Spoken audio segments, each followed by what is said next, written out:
Audition लेकिन आपकी शक्ल भी तो अच्छी है। आज हर एक व्यक्ति का पसंदीदा सिंगर है, ऐसे ही हर एक व्यक्ति का पसंदीदा आरजे भी है। तो आवाज भी माशाल्लाह कुदरत की अब वो मेहरबानी है ऊपर, और सूरत भी। आप उस आवाज से प्यार करते हैं और इस हद प्यार करते हैं कि उसका कोई भी गाना आता है आप तुरंत कह देते हैं कि ये गाना है। रेडियो ही क्यों, टेलीविजन भी तो हो सकता रेडियो था। पर उसमें से 10 लोगों के मैसेज आपके पास आ रहे हैं, लेकिन उस 10 में से कोई एक व्यक्ति, लेकिन उस एक व्यक्ति की जिसकी आपने जिंदगी बचा दी, वो बहुत मायने की। सेटिस्फाइड कभी भी मैं अपने काम से कभी नहीं, यानी कि अब हर दुकान पे ग्राहक आपके पास हैं। तो बस सफर चलते चलते चलते चलते आज भी चल रहा है, आज भी कुछ ना कुछ कर रहे हैं। जैसे जैसे समय रहेगा आते आगे रहेगा, लोगों को दिखता रहेगा। हर कोई किसी से पूछता है आप क्या बनना चाहते हैं, डॉक्टर, इंजीनियर, लॉयर, टीचर, ये बनूंगा, ये बनूंगा। कोई नहीं बोलेगा मैं रेडियो जॉकी हूं। कि दरख्त से नीम हूँ, नाम से घबराहट तो होगी ही। कि दरख्त से नीम हूँ, नाम से घबराहट तो होगी ही। छाँव ठंडे ही दूंगा, बेशक पत्तों में कड़वाहट तो होगी।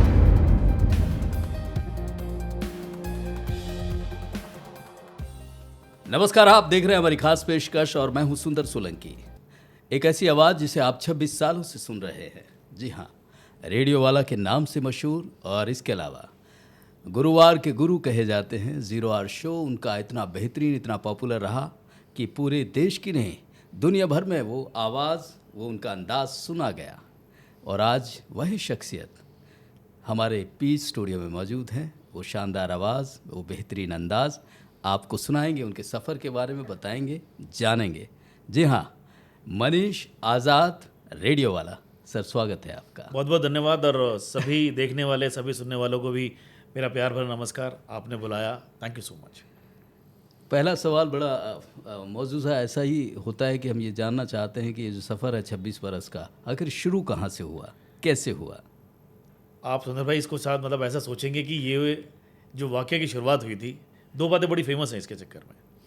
आपके भी दोस्त लोग हैं, कुछ दोस्तों ने कहा तेरी आवाज़ बड़ी अच्छी है और तो रेडियो पर क्यों नहीं जाता है। कुछ लोगों ने कहा कि तेरी आवाज़ बड़ी अच्छी है, तो गाने क्यों नहीं गाता है। तो मुझे लगा या तो 2 बातें हैं, या तो ये मेरा बनाने के चक्कर में है, अच्छा ये लोग, या ये लोग मुझसे झूठ बोल रहे हैं, और या मेरी टांग खींचने के चक्कर में है। तो मैंने कहा अगर आपको अपने आप को आजमाना है तो दोनों बातें आप करके देख लीजिए। मैंने रेडियो के लिए कहीं कुछ पता नहीं अब किसके पास जाएं, तो किसी से पूछा कैसे, तो उन्होंने कहा आकाशवाणी वहाँ पर है। पूछा पूछा पूछा, पूछते पूछते यहाँ तक पहुँचे। तो उन्होंने कहा भाई ऐसे तो इसके फॉर्म्स निकलते हैं, हमारे यहाँ पर ऑडिशंस होते हैं। हम अपने आप में बड़े यार कि ठीक है ऑडिशंस होते हैं, जब सब लोग बोल रहे हैं आपकी आवाज़ बड़ी अच्छी है तो क्यों ना आप इसका शुरुआत कर ली जाए। वहाँ शुरुआत करी, ऑडिशन। लेकिन आपकी शक्ल भी तो अच्छी है। रेडियो ही क्यों, टेलीविजन भी तो हो सकता था। आवाज़ भी माशाल्लाह कुदरत की मेहरबानी है ऊपर, और सूरत भी। ये मैं आपका धन्यवाद करूँगा कि आपने सूरत भी माशाल्लाह। तो लेकिन जब उसका ऑडिशंस का फॉर्म भरा जी, अब फॉर्म भरने के बाद मुझे लगा कि हम जब सब कुछ अच्छा बोल रहे हैं तो सब हो ही जाएगा। लेकिन सुंदर भाई यकीन मानेंगे तो वो मैं पहले ही दौर के दौरान में चारों खाने चित, ओह, और मुझे फिर उस दौरान पक्का लग गया कि ये जो आपके दोस्त थे ये सच में ही झूठ बोल रहे थे और ये आपको खींच रहे थे, आप इस लायक हो ही नहीं। जी। लेकिन उसके बावजूद भी जब लगा कि नहीं, आज जब आप बोलते हैं तो बड़ा बेस है, जब आप बोलते हैं तो शब्दों में आप क्लैरिटी है, तो लगा कि एक बार और ट्राई कर लेना चाहिए। दूसरे झूठ बोला, शायद ये वाला साथ दोस्त आपका सच बोल रहा हो। और इस दौरान में जब दोबारा अप्लाई किया तो फिर दोबारा फिर वही हुआ कि चारों खाने चित। अब मुझे यकीन हो गया कि आप रेडियो के लायक तो है ही नहीं, है ही नहीं। और आपकी जो आवाज़ है वो सब आपको बेकार झूठ बोले जा रहे हैं, वो नहीं होगा। लेकिन जब मैं दूसरा ऑडिशंस दे रहा था तो मुझे अंदर से जो ऑडिशंस लेने वाले लोग थे वो बार बार बोल रहे थे देखिए आपकी आवाज़ अच्छी है, आप अच्छे से बोल रहे हैं, लेकिन शब्द जो हैं उनका उच्चारण जो है वो आप सही नहीं बोल रहे हैं, तो ज़रा उन पर ध्यान दीजिए, दोबारा कोशिश कीजिए। अब जैसे ही मैंने ये शब्द मेरे कानों में पड़े, मैं बार बार अपने आप से सवाल पूछ रहा था, जो लिखा सही पढ़ रहा हूँ तो उसमें गलत कहाँ हो रहा है। तो फिर उन्होंने कहा कि आप फिर दोबारा पढ़िए, यानी कि उन्होंने मेरे को बार बार ये याद दिलाने की कोशिश की कि आप ये गलत बोल रहे हैं, सही नहीं है। तो जब फिर रिजल्ट आया तो फिर वही कांटा लग गया उसमें।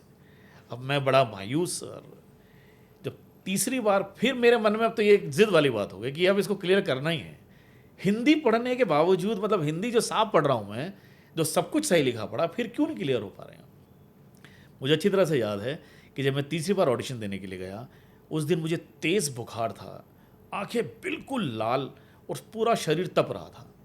ओह, और जब मैं ऑडिशन देने के लिए भी गया तो वहाँ पर जो अधिकारी लोग थे, तो मैम ने कहा कि ये तो बेटा ऑडिशन देने में आपको प्रॉब्लम हो जाएगी, आज रहने दें, अगली बार अप्लाई कर देना। तो मैं अगली बार के चक्कर में नहीं रहा कि मैंने कहा दूंगा तो मैं इसी में ही।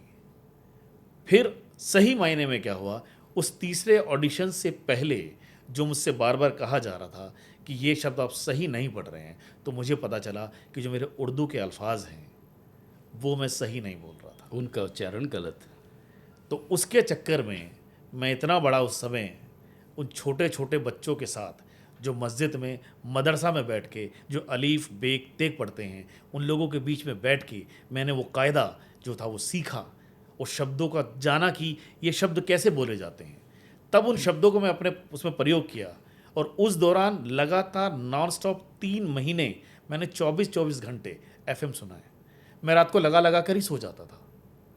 मैं रोज़ाना के 2 सेल खरीदता था, छोटा सा ट्रांजिस्टर होता था वो, जी। लगाया, लीड लगाई कान में और सो गया, ताकि मुझे ये याद रहे कि वो शब्द जो बोल रहे हैं उन्होंने बोला क्या है, जो बोल रहा है उसका नाम क्या है। लेकिन एक बात सुंदर भाई अपने जहन में बहुत अच्छे से मैंने बसा ली थी, जो ये बोल रहा है इसके भी भगवान ने 2 हाथ दिए हैं और एक ही मुंह दिया है, और मेरे को भी भगवान ने 2 हाथ और एक मुंह दिया हाँ, है। जब तो ये जिस कर तरह सकते हैं का तो मैं एक जो हार्ड मास इंसान है जो बोल रहा है वो भी यही है। तो बस फ़र्क जो है वो आपकी प्रेजेंटेशंस, आपके शब्द, आपके उच्चारण, यही है, बाकी कुछ नहीं है। और वो आपने अपनी मेहनत से हासिल कर लिया। तो जब वो फिर किया तो उसके बाद से लगातार करते करते मुझे आज भी याद है, मेरे को पहला जो मेरा शो मिला था वो थीम ट्रैक मिला था। जी। तो थीम ट्रैक मतलब आपको एक थीम दे दी जाती है, उस पर आपको स्क्रिप्ट लिखनी पड़ती है, उस पर आपको गाने बनाने पड़ते हैं। बस वो सफ़र 2000 का हमने शुरू किया, तो उससे पहले मैं उसमें युवाणी कार्यक्रम, उसके पहले DTH का चैनल पे रहा, FM रेनबो पे आते आते मुझे 2006 में मैंने उसका शुरुआत करी और फिर वो जो सफ़र चल रहा है आज तक जारी है। आज तक जारी है। देखिए, एक बात तो है, मनीष आज़ाद जी की जो यात्रा है, देखिए कितनी ख़ास बात यह है कि आप जिसके लिए डिज़र्व करते हैं वो थोड़ा वक्त ज़रूर लगता है, आपको मिलनी तय है। और दूसरी बड़ी चीज़ जो मनीष जी ने बताई कि आपकी मेहनत और ये सोच लेना कि कोई दूसरा कर सकता है और तो मैं क्यों नहीं, निश्चित रूप से आप कामयाबी हासिल करते हैं। लेकिन मनीष भाई, एक और चीज़ जो इसमें आती है, मैं उसी सवाल पे आता हूँ कि आप रेडियो तक आपका जो करियर को रेडियो के लिहाज से ही आपने आगे बढ़ाया, क्योंकि उस दौर में जब आपने शुरुआत की थी टीवी भी उभर रहा था, तो वो भी एक बड़ा ऑप्शन हो सकता था आपके सामने। नहीं, दूरदर्शन की बात मैं करूं या टीवी की मैं बात करूं, तो उस दौरान हालांकि रेडियो से मुझे इतना प्यार रहा और आज भी है, मैं लोगों से कहता भी हूं कि रेडियो मेरी पहली मोहब्बत रहा है। और अगर आप यकीन माने तो मेरे पास रेडियो का जो मेरा कंटेंट का जो रजिस्टर है, जब मैंने युवाणी में पहला कार्यक्रम किया था, मेरे पास आज भी उसकी स्क्रिप्ट रखी हुई है। अगर मैंने किसी कागज़ पर अगर मैंने आर रेडियो का रा कुछ भी लिख दिया, वो मैंने आज तक फाड़ा नहीं, वो मेरे पास ऐसे ही रखा हुआ है। भले वो फट गया हो, लेकिन मैंने उसमें टेप लगा लगा के रखा, क्योंकि मुझे उससे मोहब्बत है, वो प्यार है। वो रेडियो के प्रति आपको जो लगाव रहा, मुझे कहीं और जाने दिया नहीं। हालांकि ऐसी बात नहीं कि मैंने दूरदर्शन के लिए भी मैंने फ्रीलांसिंग के तौर पर बहुत एंकर के तौर पर मैंने बहुत शोज़ किए, लेकिन वो रुझान जो ज़्यादा रहा आपका वो इसी तरफ रहा। मज़ा भी इसमें आया। और फिर मज़ा भी रहा कि लोग आपको आवाज़ के पीछे, सबसे बहुत अच्छी एक मज़े की बात मैं आपको बता रहा हूँ। जी। मुझे ऐसा लगता है कि बीइंग रेडियो जॉकी होने के नाते, जब तक आप अपने स्टाइल में लोगों को बताते नहीं है, तब तक आपको लोगों को पता नहीं चलता। मैं छुप के जाने, मतलब आप किसी स्टार्स को देख लीजिए, वो उधर चला जाकर गोलगप्पे नहीं खा सकता। मुझे गोलगप्पे खाना बड़ा पसंद है, मैं भीड़ में नहीं जा सकता, लेकिन हाँ मुझे कभी कभी ऐसा लगता है कि मैं आराम से गोलगप्पे किसी भी जगह पर खा सकता हूँ, जब तक आप लोगों को। लेकिन अब मैं ऊपर वाले का बहुत शुक्रगुजार हूँ कि जहाँ जाता हूँ मैं कहता हूँ 10 लोग नहीं मिलते, कोई एक तो मिल ही जाता है। नहीं, ये बिल्कुल बड़ी चीज़ है, ये एक बड़ी उपलब्धि है। और इतने बरस में इस आवाज़ को सुनते हुए कानों में आदत भी हो जाती है, और ये आपका अंदाज़ होता है जो जगह बनाता है आपके दिल में, आपके कानों में। ये अपने आप में आप देखिए ना कि फिल्मों में या दूसरे माध्यम में तो आपको देख के लोग पहचानते हैं जी। लेकिन आप अपनी आवाज़ से अपनी इतनी खास पहचान बना लें, यकीनी तौर पे एक बड़ी बात होती मैं सुंदर भाई, जब मैं जितना रेडियो में पढ़ाता हूँ बच्चों को, मैं कई सारे ऐसे कॉलेजेस हैं, कई सारे इंस्टीट्यूट्स हैं और बहुत एमिनेंट, मैं जहाँ लगातार जाके अपनी सेवाएं देता हूँ, मैं वहाँ पर एक बात बच्चों से ज़रूर पूछता हूँ, सच में 95% आवाज़ें ऐसी होती हैं जैसे आपकी और मेरी आवाज़ें, जी। लेकिन 5% आवाज़ें सच में ऐसी होती हैं जिनसे आप प्यार करते हैं, जैसे सिंगर होते हैं आपके। आज के समय पे इवन मैं आपसे भी कहूँगा, आपका भी कोई ना कोई पसंदीदा सिंगर होगा, बिल्कुल ठीक बात। भले कोई पुराना हो भले कोई नया हो। आज यूथ की बात कर लें, आप किसी की भी बात कर लें, आज हर एक व्यक्ति का पसंदीदा सिंगर है। जब पसंदीदा अगर सिंगर है ना, तो ऐसे ही हर एक व्यक्ति का पसंदीदा आरजे भी है। आप किसी से पूछेंगे, आपको एक आरजे का नाम जरूर बताया जाएगा। बिल्कुल ठीक बात। अब सवाल आता है उसके पीछे क्यों। जब वो क्वेश्चन मार्क लगा देते हैं, तो मैं इस क्वेश्चन मार्क को अपने हिसाब से ऐसे कहता हूं, क्या वो जो सिंगर है, जो गायक है, आपका रिश्तेदार है, आपका चाचा का लड़का है, आपके मौसी का लड़का है, या आपके ताऊ का लड़का है? जवाब आएगा नहीं। बावजूद इसके नहीं होने के भी आप उस आवाज़ से प्यार करते हैं, और इस हद प्यार करते हैं कि उसका कोई भी गाना आता है, आप तुरंत कह देते हैं कि ये गाना इसका है। यस, आदर्श बन जाता तो है इसका आपका। मतलब वो आवाज़ आपको इतनी प्रिय है कि वो कानों में जैसी आपके पड़ी, आपने खटाक से बता दिया। आरजे का क्या है कि उसके बोलने का तरीका, आपके उसके हंसने का तरीका, उसके शेर पढ़ने का तरीका, उसका कुछ और मतलब जो एंटरटेनमेंट के माध्यम से वो आपको हंसा रहा है उसका तरीका, गाने सुनाने का तरीका, गाने के पीछे इतिहास बताने का तरीका, कुछ ना कुछ आपको भाता है, जिस वजह से आपको लगता है कि ये मेरा पसंदीदा है। इसको मैं ऐसे बताता हूँ, वो व्यक्ति जो आरजे है वो भी एक आम इंसान है और एक आप आम इंसान है। इसका मतलब वो अपने दिल की बात ऐसे कुछ आपको प्रेजेंट कर रहा है कि आपको लग रहा है ये मेरे दिल की बात है। इसका मतलब आपके एहसास के साथ वो चल रहा है, और जब आपको लग रहा है कि यार ये मेरे जैसा व्यक्ति है, और जब इंसान मेरे जैसा होता है ना, तो ट्यूनिंग बन जाती है, तो हम उसको कहते हैं कि ये मेरे जैसा बोल रहा है। और ये लाखों लोगों के साथ ट्यूनिंग बनाना, ये अपने आप में बहुत बड़ी उपलब्धि है। मैं एक छोटा सा वाक्य आपका एक समय लूँगा जी। यहाँ पर। मुझे बहुत अच्छे से याद है, एक हमारी एक आंटी हुआ करती थी, और हालांकि अब इस दुनिया में नहीं है। मुझे बेहतर तरीके से याद है कि मैं उनसे हॉस्पिटल में जब मिलने के लिए गया था, तो अस्पताल में जब उनके पास में बैठा हुआ था, उन्होंने मेरा से हाथ पकड़ा, और हाथ पकड़ के वो मेरे से सिर्फ एक ही बात बोलती हैं कि तू यहाँ पर आकर कुछ कुछ बोलता रहा कर, तेरे बोलने से जो आवाज़ मेरे कानों में आती है वो लगता है कि मैं ज़िंदा हूँ। क्या बात है।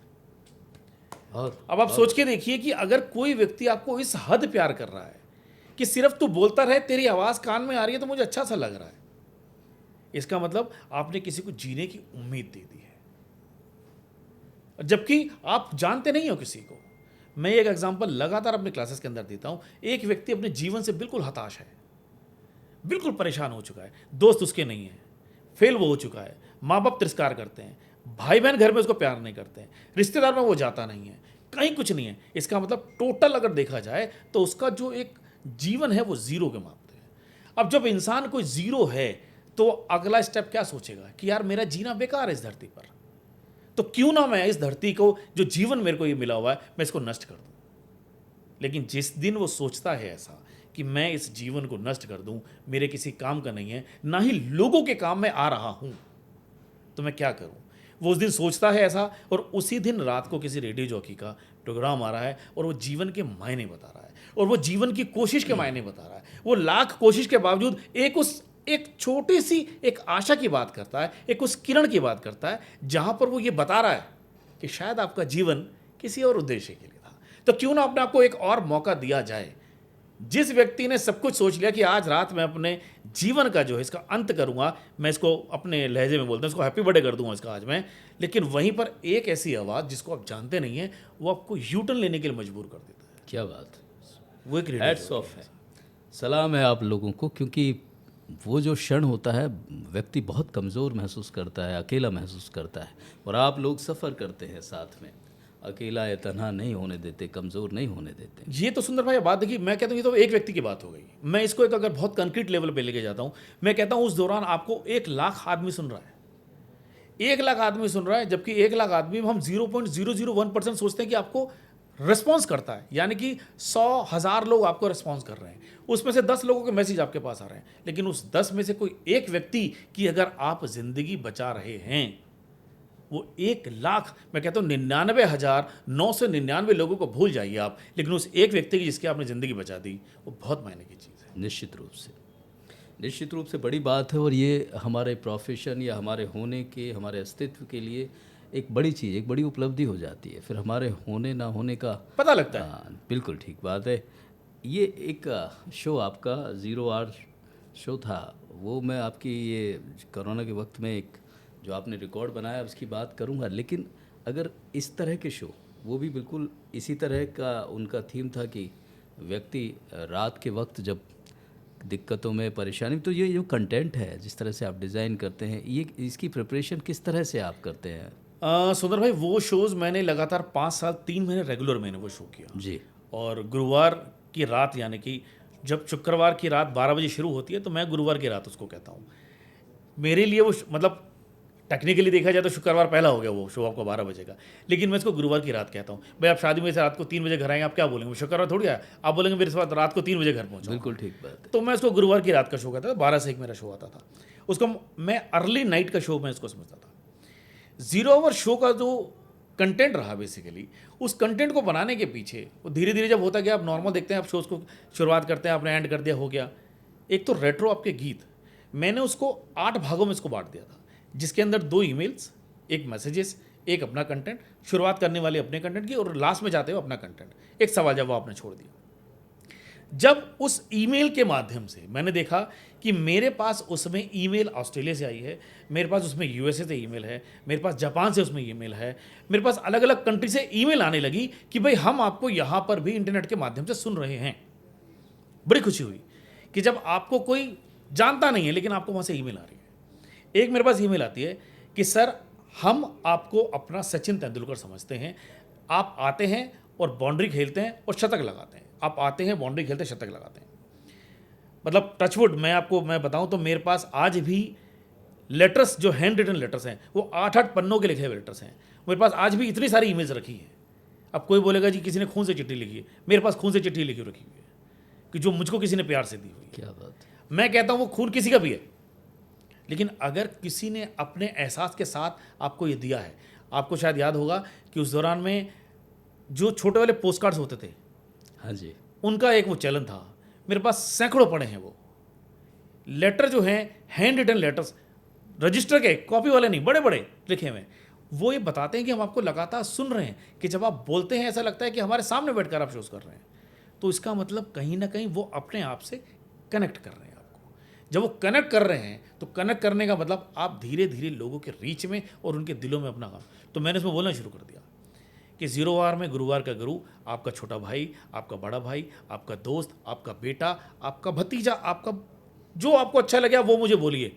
तो लोगों ने बोलना शुरू किया कि आप मेरे बड़े भाई जैसे हैं। क्या बात है। लोगों ने बोलना शुरू किया कि तू मेरा भतीजा है, मैं तेरी बुआ हूँ। जब ये आपके पास जो लिखी हुई चीज़ें आती हैं तब शुरुआत होती है, तब आपको पता लगता है। तो कंटेंट ऐसे ही ऐसे करके कि आपको उसका भी जवाब देना है, ये वाली बात भी करनी है, अपना भी अपना कंटेंट बताना है, आपको ये भी बताना है कि भाई ये भी शोज़ है। तो लोग बहुत सारी अपनी समस्याएं बताते थे। मैं मजाक मजाक में कभी कह भी देता कि सर वो हमारी गर्लफ्रेंड हमें छोड़कर चली गई, अब मैं क्या करूं। तो मैं उसको कहता था गर्लफ्रेंड जब बनाई थी मेरे से पूछ के बनाई थी क्या? तो वो बात हंसी की है, लेकिन शायद वो बंदा परेशान है। आप कोई व्यक्ति परेशान है, आपने उसमें 1 लात और मार दी, आपने उसको जीने लायक छोड़ा ही नहीं। लेकिन अगर कोई व्यक्ति परेशान है और आपने शब्दों के माध्यम से, अपने गानों के माध्यम से, अपने शोज़ के माध्यम से अगर आपने उसको हंसा दिया, वो आपका कायल हो गया। वो आपके लिए ज़िंदगी भर वो आपको याद रखेगा ये नाम कि यार मैं भी एक शो सुना करता था और मनीष भाई का ऐसे शो आता था। तो ये मनीष आज़ाद से मनीष आज़ाद रेडियो वाला ऐसे ही बना। और मैंने बीच में एक बहुत अच्छी पोस्ट लिखी थी कि माँ बाप ने जब जन्म दिया तो नाम रखा मनीष, दादाजी आज़ाद हिंद फौज में रहे तो डैडी ने आज़ाद ऐसे सरनेम रख लिया। लोगों ने देश में विदेश में इतना प्यार दिया कि वो नाम उन्होंने उपनाम मेरा रेडियो वाला ही रख दिया। क्या बात। तो जहाँ भी जाते कहते अरे वो मनीष वो रेडियो वाला। तो मनीष वो रेडियो वाला, मतलब मैंने नहीं कहा उनको आप मुझे नाम से पुकारिए। मेरी माँ तो मुझे आज भी बब्बू कहती है, मेरे घर में नाम बब्बू है।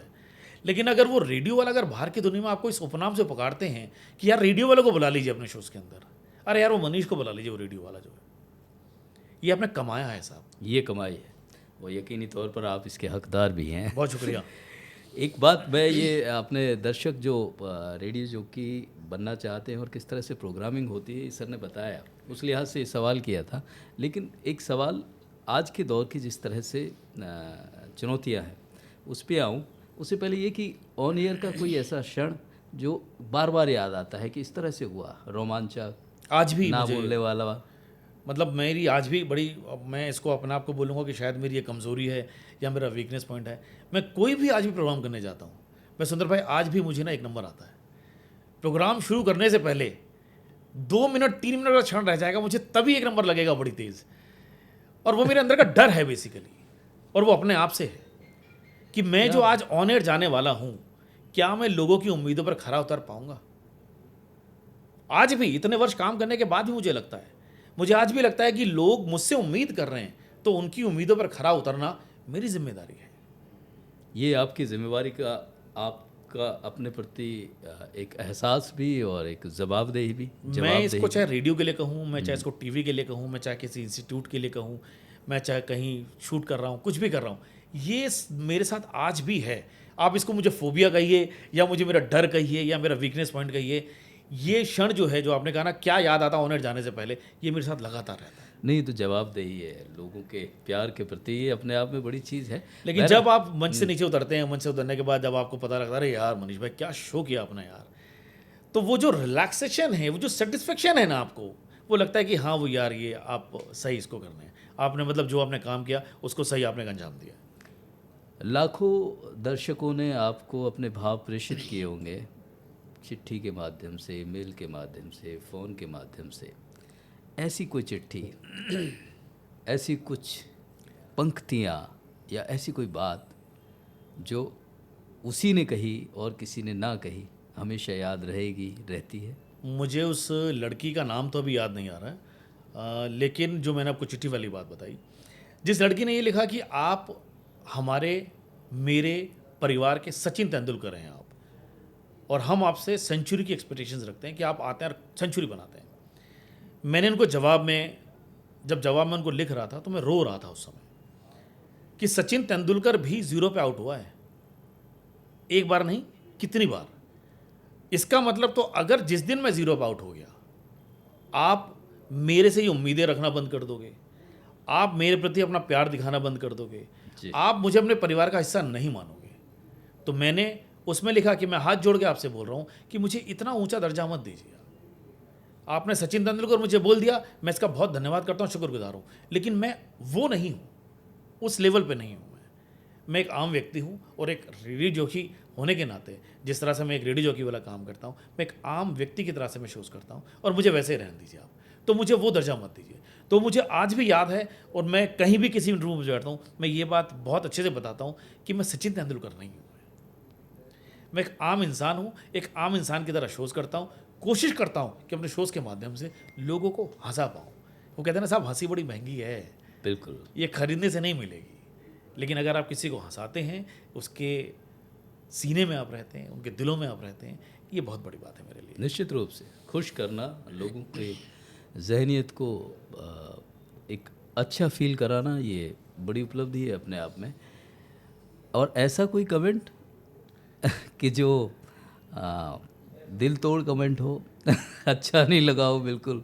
नहीं, अब जैसे अब मैंने ये देखिए, अब क्योंकि अब मेरे को जो मैसेज भेज रहे हैं वो पता नहीं किस उसमें हैं, और एक व्यक्ति का मैसेज मैं आपको, जब मैं 0 शोज़ की बात कर रहा हूँ तभी की मैं बता रहा हूँ, तो उसने लिखा यार तू क्या बकवास कर रहा है यार, ये कोई प्यार व्यार नहीं होता, ये सब बेकार की चीज़ होती है ये। और मैं समझ तो गया कि इस भाई साहब को कोई चोट लगी पड़ी है, तभी उन्होंने ऐसा लिखा है।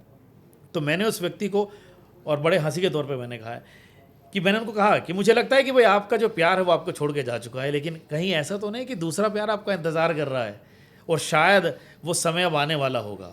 तो इसलिए ज़िंदगी के अंदर कुछ भी कभी भी हो सकता है दोस्त, इसलिए अभी वाले समय को छोड़कर सुबह जब आप उठोगे तब आप मुझे याद कीजिएगा।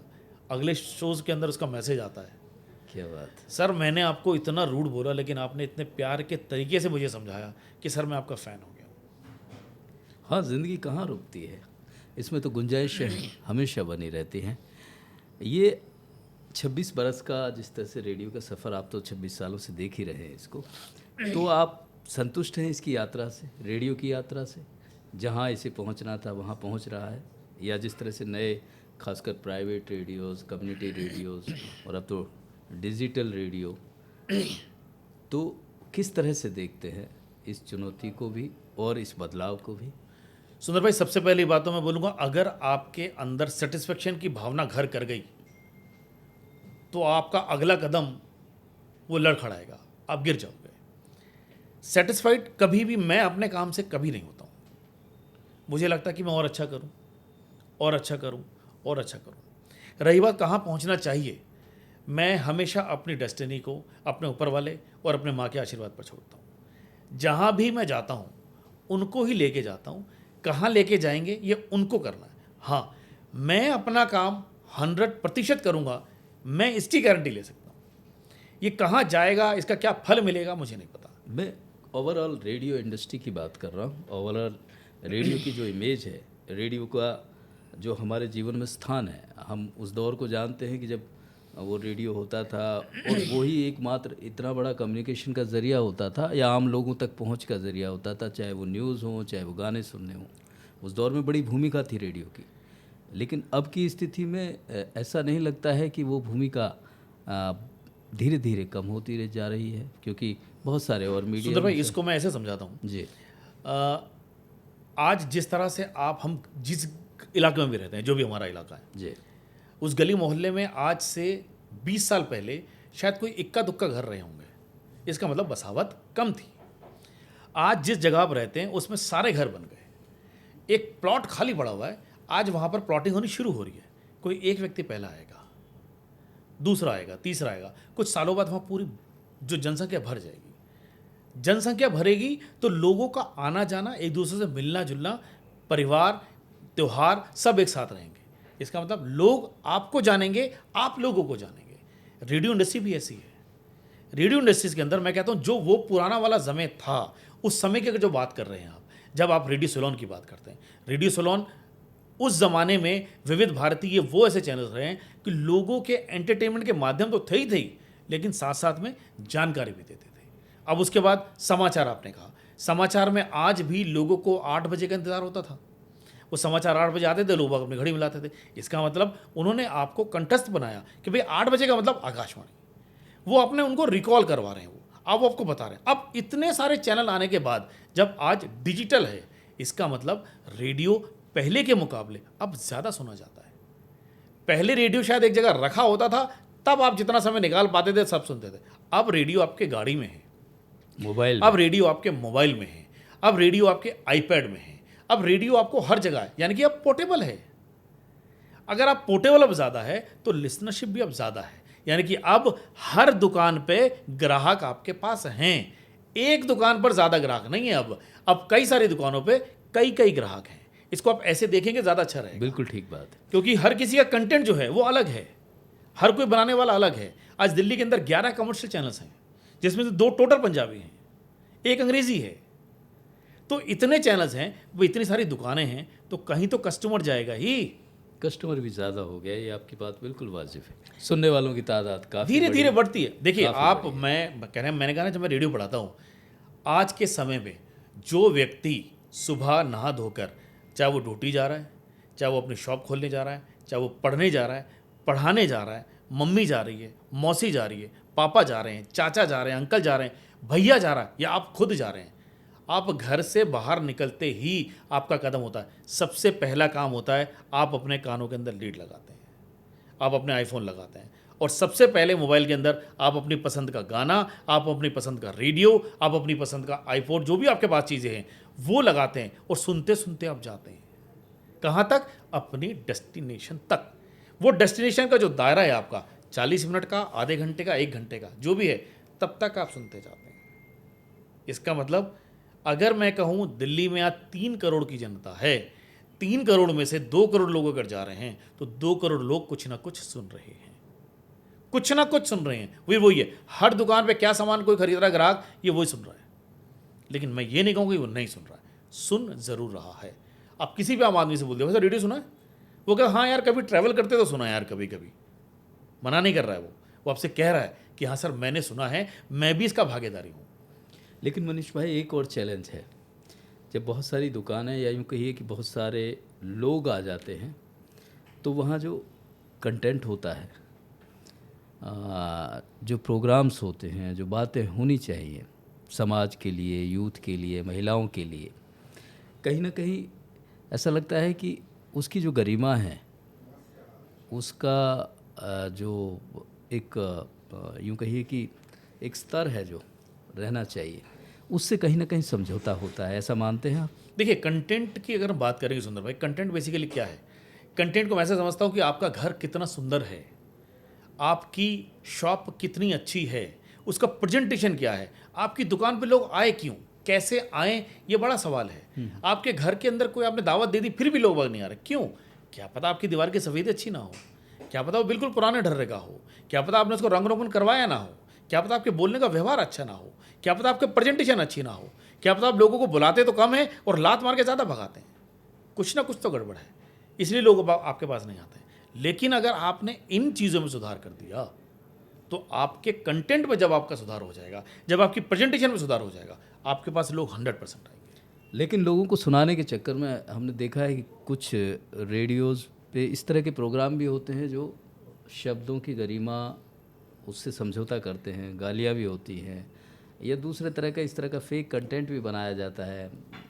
आप इसको देखेंगे सुंदर भाई कि जब आप किसी प्राइवेट चैनल्स को देखते हैं, प्राइवेट चैनल्स में जब वो किसी एंटरटेनमेंट का पार्ट कर रहे हैं तो उसमें बीप बीप बीप आपको सुनाई दे रही है, क्योंकि उसके अंदर वो बीप का मतलब वो गालियां हैं।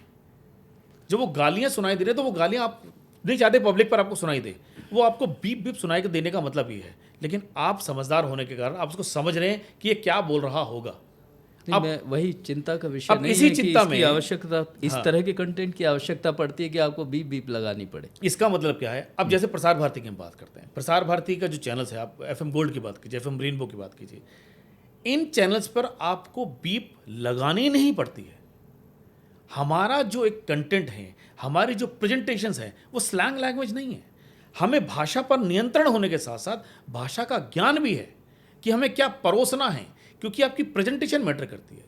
आपने थाली में खाना सजाया और आपने दोनों हाथों से दिया, सर ये आपके लिए है।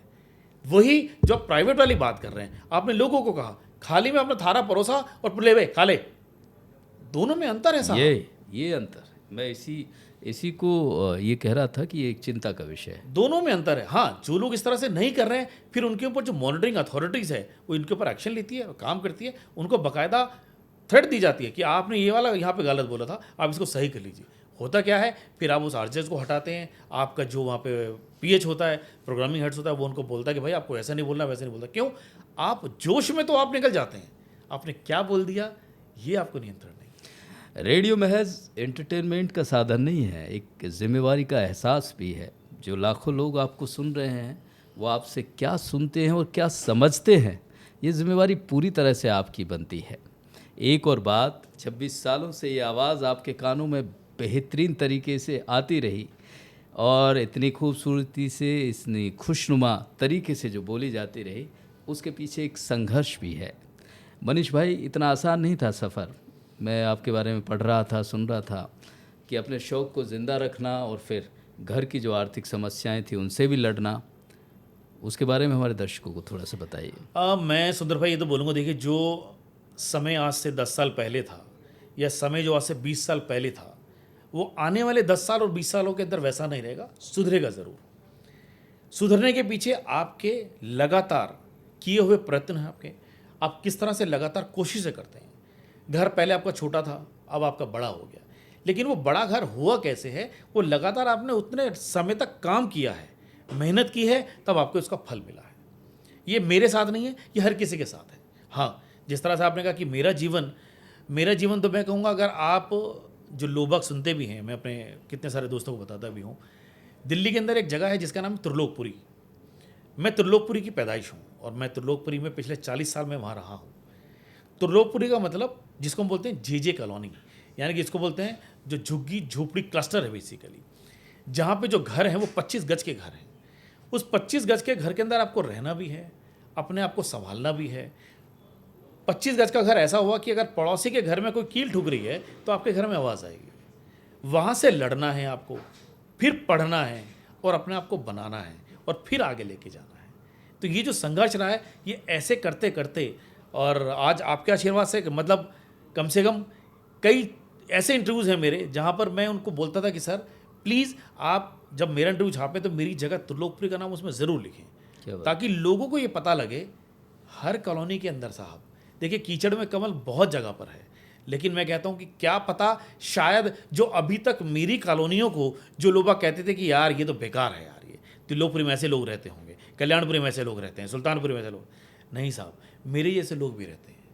क्या पता कोई 10 लोगों को पढ़ने के बाद किसी एक का जीवन बदल सके कि मैं भी कल को मनीष भाई बनना चाहूँगा। वही चीज़ आने वाले समय के अंदर बदलाव की स्थिति लाएगी, और ये बदलाव आज नहीं कई सालों तक होता होता आया। आज बच्चे बहुत पढ़ रहे हैं, खुशी होती है। मैं आज भी जब मैं मतलब मेरा रोज़ाना जाना है वहाँ पर, क्योंकि मैं अपनी माँ से मिलने रोज़ ही जाता हूँ। आज तक का समय हो गया है कि मैं ऐसा एक दिन नहीं गया जिस दिन ना मिलने गया हूँ। मैं आज भी जब जहाँ जाता हूँ तो वहाँ बच्चों के लिए मैं कभी कुछ कॉपियाँ लेके जाता हूँ, कुछ पेन्स लेके जाता हूँ। वो बच्चा क्लास पास कर गया, उसको बैग दे दिया स्कूल का, उसने कुछ करा, उसको अच्छा कुछ कर दिया, उसने अपनी तरफ से को कुछ दे दिया। ये लगातार मेरे को ऐसा लगता है ना, आने वाले समय में ये भी मेरी जगह खड़े होंगे। क्या बात। 25 गज के कमरे से निकली आवाज़ केवल आपके घरों, बड़ी कोठियों और आपकी गाड़ी तक ही नहीं पहुंची, सरहदों के पार भी पहुंची। मैं आपके शो का जिक्र कर रहा हूं, कोरोना के दौर में आपने किया, उसके लिए बड़ा आपको नवाजा गया, बुक ऑफ रिकॉर्ड से नवाजा गया। उसके बारे में हमारे दर्शकों को थोड़ा सा बताइए। मैं उसका ऐसे नतमस्तक ऐसे करूँगा, हाथ जोड़कर धन्यवाद मेरे देखने वालों का, मेरे सुनने वालों का, जिन लोगों ने मुझे ऐसे प्यार दिया उसका। अब कोरोना में सुंदर भाई, अब आपको आता क्या है? आपको एंटरटेनमेंट का काम करना आता है। रेडियो की इंडस्ट्री से रहा हूँ, तो रेडियो की इंडस्ट्रीज़ के अंदर ही शोज़ किए हैं। जिस जीरो आवर शो की आपने बात करी, मैं जीरो आवर शो ही मैंने समझा था। मुझे पुराने गाने पसंद हैं, रेट्रो, मुझे कहते हैं कि आप वही आप काम कर सकते हैं। तो मैंने कहा क्यों ना ऐसे कुछ काम किया जाए, ऐसे हम शुरुआत करें। तो मैंने वही शुरुआत ऐसी करी, पहला सीज़न किया बिना ये सोचे समझे कि ये कहाँ जाएगा। शुरुआत आपने कर दी, पहला सीज़न किया, तो मैंने कहा पहले सीज़न में उस लोगों को ले लेते हैं, इसको ले लेते हैं, इससे बात कर ली। पहला सीज़न और दूसरा सीज़न वो करते करते करते, पहला सीज़न और दूसरा सीज़न मेरा ऐसा रहा सुंदर भाई कि उसके अंदर बॉलीवुड की कोई ऐसी हस्ती नहीं जिसने मेरे शोज़ के अंदर बात ना करी। क्यों? रेडियो ही है, रेडियो का फॉर्मेट है, आपको कहीं जाना नहीं, आपको आना नहीं, आप फ़ोन पे बात करनी है। वीडियो है ही नहीं। वीडियो है तो सिर्फ और सिर्फ मेरा फेसबुक लाइव का जो मैं सामने करता था। मैं गाने जो चलाता था, 6 गाने 1 घंटे के दौरान में उस गाने के बारे में बताना, उनका इतिहास बनाना, लोगों से बात करना, ये शो का ऐसा चलन पकड़ गया, लोगों को उसका ऐसा चस्का लग गया कि वो शो शुरू हुआ था हमारी एक कंट्री इंडिया से, लेकिन वो जो मैंने लगातार उसके 600 मैंने शोज़ करे, वो चलते चलते चलते 38 देशों के अंदर देखा और सुना जाने वाला शो था। एक बड़ी इंटरेस्टिंग वाली बात है जी कि लोग कहते हैं कि भाई पाकिस्तान से हम बड़ा बैर रखते हैं और पाकिस्तान हमारा सबसे बड़ा दुश्मन है और पाकिस्तान से ऐसा है। सर भाई यकीन करेंगे, मेरा जैसे ही 9 बजते थे, 9 बजे शो मेरा शुरू होता था, 9:01 पर 9:02 पर मैं ऑन एयर हो जाता था, 10 बजे तक, 10:05 तक, 10:10 तक शो चलता था। 9 बजे से लेकर और 9:10 तक, 9:15 तक मेरे पास सारी कंट्री से लोग जुड़ जाते थे। सबसे पहले जुड़ने वाले जो लोग होते थे वो पाकिस्तान से होते। क्या बात। इंसानियत का कहाँ कोई मुल्क होता है साहब। पाकिस्तान, उसके बाद London, USA, Fiji, Australia, Netherland, आपका जापान, दुबई, दोहा, कुवैत, ऐसी ऐसी जगह कंट्रीज़ की थी। मेरे को नाम नहीं पता उन कंट्रीज़ का। मेरे को बीच में 3rd सीज़न से मुझे ऐसा करना पड़ गया, मुझे लगातार अपने जो मैं थंबनेल बनाता था, मेरे को कंट्री का समय लिखना पड़ता था कि इस कंट्री में इतने बजे, इस कंट्री में इतने बजे। तो देखा मैंने एक दिन ऐसा वो थंबनेल बनाया कि मेरा थंबनेल तो पूरा का पूरा भर गया उसके कंट्री से ही, कंट्री के नामों से ही। अब मैं उस पर कहाँ लिखूँ कंट्री के लिखने के लिए? मुझे लगा कि अगर मैं ये कंट्री के नाम लिखता रहूँगा तो बाकी की इन्फॉर्मेशन जाएगी नहीं। फिर मैंने इस शोज़ में आने के बाद मैंने माफ़ी मांगी कि सर मैं आपकी कंट्री का समय नहीं लिख पा रहा हूँ। लोगों ने मुझे मैसेज किया, सर आप इसकी चिंता छोड़ दीजिए, आप शोज़ कीजिए, हम अपने आप रात को उठ के सुन लेते हैं। अब सोचिए, आपके इंडिया में रात के 9 बज रहे हैं ना, लेकिन फिजी जैसी कंट्री, यूएसए जैसी कंट्री, ऑस्ट्रेलिया जैसी, ऑस्ट्रिया जैसी, नीदरलैंड जैसी, जर्मनी जैसी, रशिया जैसी, रूस जैसी, वहाँ पर 9 कब बजेंगे रात के? तो लोग उठ रहे हैं, सुबह अर्ली मॉर्निंग कोई उठ रहा है, कोई लेट नाइट उठ रहा है, कोई अलार्म लगा रहा है, कोई कुछ कर रहा है, लेकिन उठकर आपको सुन रहे हैं, मैसेज कर रहे हैं, जवाब दे रहे हैं। और मैं आपके शोज़ के माध्यम से मैं बताना चाहूँगा, लोगों ने इतना प्यार दिया सुंदर भाई, इतना प्यार दिया कि उसी वजह से मेरा नाम वर्ल्ड बुक ऑफ रिकॉर्ड के अंदर शामिल हुआ और लोगों ने कहना शुरू कर दिया, मनीष भाई असली पद्मश्री के हकदार आप हैं। वैसे हाथ जोड़ के लोगों से मैं कहता था, देखिए इतनी ऊंची पदवी पर ना बिठाइए, ये करना ना करना ऊपर वाले के हाथ में है। हाँ, मैं अपना शो बिल्कुल जी जान से करता हूँ और उसके लिए पूरा जी जान लगा देता हूँ। उसके लिए कोई कमी नहीं रखता, गाने चुन चुन कर लेकर आता हूँ। एक एक गाने को मैं 50 बार नहीं 70 बार सुनता हूँ मैं, कि ये जाएगा तो क्या मैसेज दे रहा है, क्या मैसेज दे रहा है। अब सारा दिन करने का कुछ काम नहीं था। नहीं, वो बहुत दहशत भरा वक्त था और ऐसे में आपने लोगों को खुश रखा, अपने आप में बड़ी चीज़ है। मैं अभी शुरू में अपने दर्शकों से कह रहा था कि आप केवल रेडियो तक की आवाज़ रह गए, बट ऐसा नहीं है। टेलीविज़न में भी, एक्टिंग के क्षेत्र में भी आपने अपने आप को आजमाया, उसके बारे में हमारे दर्शकों को बताइए। अब जिस तरह से आपने शुरुआत करी थी कि आपका चेहरा बड़ा अच्छा है, कुछ कुछ आपको कर लेना चाहिए। हम तो आवाज़ आ गई है, खुद को भी आ जाना तो चाहिए। धीरे धीरे अब जब आप खुद को आने की सोचते हैं तो किसी ने कहा कि मनीष भाई ये एक्टिंग करनी है, आप ये करेंगे, एड फिल्म करनी है, ये करेंगे, वो आपका। क्योंकि उस दौरान तक मेरे कई इंटरव्यूज़ मेरे छप चुके थे और लोग बाग जो बोलते भी थे, मनीष भाई यार टीवी भी करो, आप बहुत अच्छा करते हो, आप अच्छी एक्टिंग करोगे आप। सबसे पहली जो मेरी एक ऐड थी, जो सबसे पहला मैंने किया, वो एक किसान की ऐड थी मेरी जी। किसान की जो मैंने ऐड करी थी, मांगना कम्युनिकेशंस हैं मनोज जी, सबसे पहले उन्होंने मेरे को ऐड उन्होंने मेरे को दी और मैं किसान की मैंने भूमिका उसके अंदर अदा करी, वो मैंने ऐड किया। उन्होंने मेरे को इतना कॉन्फिडेंस दिखाया कि मनीष आपको और आगे करना चाहिए, धीरे धीरे करते करते आप आगे बढ़ोगे। उस ऐड फिल्म को करने के बाद जब धीरे धीरे मैंने और अपने इंटरव्यूज़ वगैरह करने दिए, तो मैंने उस दौरान में थिएटर शुरू करना शुरू कर दिया। मैं थिएटर बहुत किया करता था और उस थिएटर करने से पहले हमारे ही ब्लॉक में तिलोकपुरी में हर्ष शर्मा, मेरे बड़े भैया जिनको बल्लू भैया बोलते थे, वो रहते थे। उस दौरान में माइम किया करते थे। तो माइम के साथ करते थे बनवारी लाल झोल के साथ। बनवारी लाल झोल साहब के साथ वो माइम किया करते थे। वो पूरी की पूरी मंडली उनके पास आया करती थी और माइम का मतलब पूरे चेहरे पर वाइट मेकअप कर लेना, उसके ऊपर आईब्रो यहाँ बनाना, यहाँ बड़ी बड़ी वो बनाना, और वो अलग अलग आवाज़ में करते थे। मैं आपके माध्यम से दर्शकों को बताना चाहता हूँ, वो देखता था, मैं घर आता था, पाउडर लेता था, बहुत सारा मुंह पे पाउडर लगा लिया और पाउडर लगाने के बाद मैं कभी अंग्रेज़ की आवाज़ में बोल रहा हूँ, मैं कभी डाकू की आवाज़ में बोल रहा हूँ, मैं कभी दूसरे की आवाज़ में बोल रहा हूँ। तो मेरी माँ कहती थी पागल है, ये कुछ भी करता रहता, अभी वहाँ से देख कर आए यहाँ करने, वहाँ से देख कर यहाँ करने लगे। छोटे होते थे। अब छोटे होने के नाते मुझे लगा कि यार कि भैया से कैसे बोलूँ, भैया मैं भी करना चाहता हूँ, भैया मैं भी करना चाहता हूँ। तो मुझे बहुत अच्छे से याद है, मिट्टी का तेल मिलेगा गाना हुआ करता था। तो उन्होंने कहा ठीक है, तेरे को छोटा लड़का बना देते हैं। उन्होंने वो छोटा लड़का जो बना तो दिया, वो जो एक्टिंग का मेरा एक जुनून था, वो जो मेरा वहाँ से कहते हैं ना डर जैसा चीज़ था, वो जो खुला, उसके बाद तो लगा कि मुझे एक्टिंग करनी चाहिए। फिर मुझे अच्छे से याद है, फिर परीक्षा गुरु एक दूरदर्शन के लिए एक सीरियल आया, मैंने उसके अंदर वहाँ से शुरुआत करी और फिर वो सीरियल्स की शुरुआत हुई। उसके बाद आत्मजा किया। उसके बाद फिर ऐसा लगा कि मुझे एक बार को अपने आप से सवाल आया कि क्यों ना बॉम्बे भागा जाए। तब तक 2006 का समय आ चुका था जी। 15 सितंबर 2006 को मैं पहली बार बॉम्बे गया था। स्पाइस जेट्स की मैंने टिकट करा ली थी आज से 4 महीने पहले। जाना है, कई सारे लोगों के कुछ कॉन्टैक्ट्स वगैरह लेकर वहाँ पहुँचा। लगा कि अब जो लोग कहते थे कि नहीं टीवी तेरा हो जाएगा सही, तो टीवी हो जाएगा सही 1.5 साल रहा मैं, लेकिन मुझे लगा कि हाँ वो दाल गलेगी नहीं, क्योंकि वहाँ की दुनिया और यहाँ की दुनिया बिल्कुल अलग है। और वापस आया। उस दौरान में मैं कुछ लिख भी रहा था कि चला मुरारी हीरो बनने। मुझे ऐसा लगता था कि अगर आपको वहीं रहकर संघर्ष करना है तो आपके पास पैसा भी चाहिए संघर्ष करने के लिए। मेरे घर की हालात तो ऐसी है नहीं कि जो मेरे पीछे से पैसा आएगा और मैं यहाँ रहूँगा। 25 गज का घर, माँ टीचर, पिताजी डीटीसी के अंदर, तो इतना है ही नहीं। वहाँ तो करने वाला खुद हो। तो मुझे लगा आप क्यों ना वापस चला जाए। मेरी माँ दोनों भाई ऐसे खड़ी होगी, वो मेरा इंतजार करके मुझे भगा थोड़ी देगी वो। तो मुझे लगा कि चला मुरारी हीरो बनने का मतलब यही है कि लोग क्या कहेंगे, अरे यार बड़ा हीरो बनने के लिए गया था। नहीं, लेकिन वही लोग आपको सराहेंगे, वही लोग आपको वापस भी बुलाएंगे। क्यों?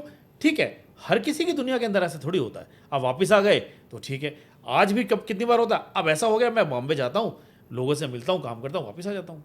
लेकिन हाँ, जो मेरा ठिकाना है वो यही रहा दिल्ली ही रहा, इसी को अपना बसेरा बनाया, इसी को अपना ठिकाना बनाया। अब बस जो होता है ट्रैवल करता हूँ, बहुत ट्रैवल है इस समय ऊपर वाले के आशीर्वाद से, वापस लेकिन दिल्ली। तो धीरे धीरे धीरे धीरे करते करते मैं लगभग, अगर मैं देखा जाए 14-15 सीरीज़ में कर चुका हूँ, 2-3 फिल्में छोटी छोटी कर चुका हूँ। हाँ, लेकिन जो कहते हैं सबसे अच्छा जो ब्रेक था, स्टार प्लस का एक सीरियल था ये है मोहब्बतें, और मैं एंकरिंग बहुत ज़्यादा मैं किया करता था। तो उस दौरान में उनको लगा कि भाई हमें एक एंकर की ज़रूरत है, तो क्या आप ऐसा कर पाएंगे। और जो मैंने वो शोज़ किया उस दिन, तो मुझे खुद लग रहा था कि सरस्वती माँ मेरे ऊपर खुद साक्षात बैठी हुई हैं। उसके बाद बहुत फ़ोन मेरे पास आए और कि आपको वहाँ देखा था, आपको वहाँ देखा था। तो बस सफ़र चलते चलते चलते चलते आज भी चल रहा है, आज भी कुछ ना कुछ कर रहे हैं।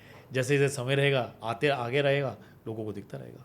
क्या बात है। सफ़र हम सब का होता है, लेकिन सफ़र को शानदार बना देना ये अपने आप में हम सब पे निर्भर करता है, अलग से इंडिविजुअली हम सब के ऊपर। और ये मनीष भाई का इतना बेहतरीन सफ़र कि लाखों लोगों के हम सफ़र बने रहते हैं। आप बहुत सारे आपके अनुभव रहे हैं, शोज़ तो रहे, ये आप देश दुनिया में शोज़ करते रहे, टीवी का अनुभव आपका हो गया, एक बड़ा अनुभव आपका है गणतंत्र दिवस परेड को जिस तरह से स्पोर्ट कमेंट्री आपकी होती है, उस एक्सपीरियंस के बारे में भी हमारे दर्शकों को बताइए।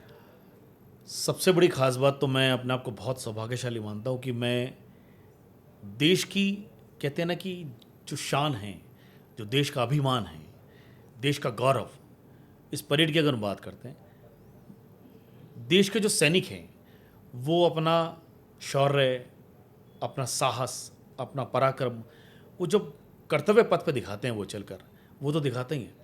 मुझे ऐसा लगता है कि एक रेडियो ब्रॉडकास्टर होने के नाते मैं अपनी आवाज़ के माध्यम से अपने देश की सेवा किसी रूप में कर रहा हूँ। निश्चित रूप से स्पॉट कमेंट्री जो बेसिकली है, अगर आप देखेंगे, जो 26 जनवरी की हमारी जो परेड है, इसमें हमें आकाशवाणी के माध्यम से कई ऐसे स्पॉट्स पर भेजा जाता है जहाँ पर दर्शक आपके सामने लाइव होते हैं, और 1-2 नहीं, 1000 2000 नहीं, लगभग 20-20 30-30 हज़ार लोग होते हैं। आपकी आवाज़ पूरे आप उस माइक के माध्यम से दोनों तरफ आपके सामने पीछे दर्शक खड़े रहते हैं, खचाखच आपकी आवाज़ पर वो ताली बजाते हैं, आपकी आवाज़ पर वो बोलते हैं, आपकी आवाज़ पे वो जय हिंद का नारा लगाते हैं, आपकी आवाज़ पर वो भारत माता की जय बोलते हैं, आपकी आवाज़ पर वंदे मातरम बोलते हैं। इसका मतलब आपको सुन रहे हैं लगातार, उनकी कॉन्शियसनेस जो है वो आपकी बोली पर है। जब परेड सामने से गुजरती है हमारे, जब आप देखते हैं जब परेड का जो गुजरना होता है, परेड जब सामने से आ रही है, वो कौन सी परेड आ रही है, उसका जोश आपको कैसे बनाना है। देखिए, वो लोग 1 महीना पहले रिहर्सल्स करना शुरू कर देते हैं। जब वो रिहर्सल करते हैं, वो आपके सामने से अगर वो होकर जा रहा है या परेड जा रही है, तो आपको देखना परेड का नेतृत्व कौन कर रहा है, उनके बारे में बताना, आपको उनकी मेडल्स के बारे में बताना है, उनके आदर्श वाक्य के बारे में बताना।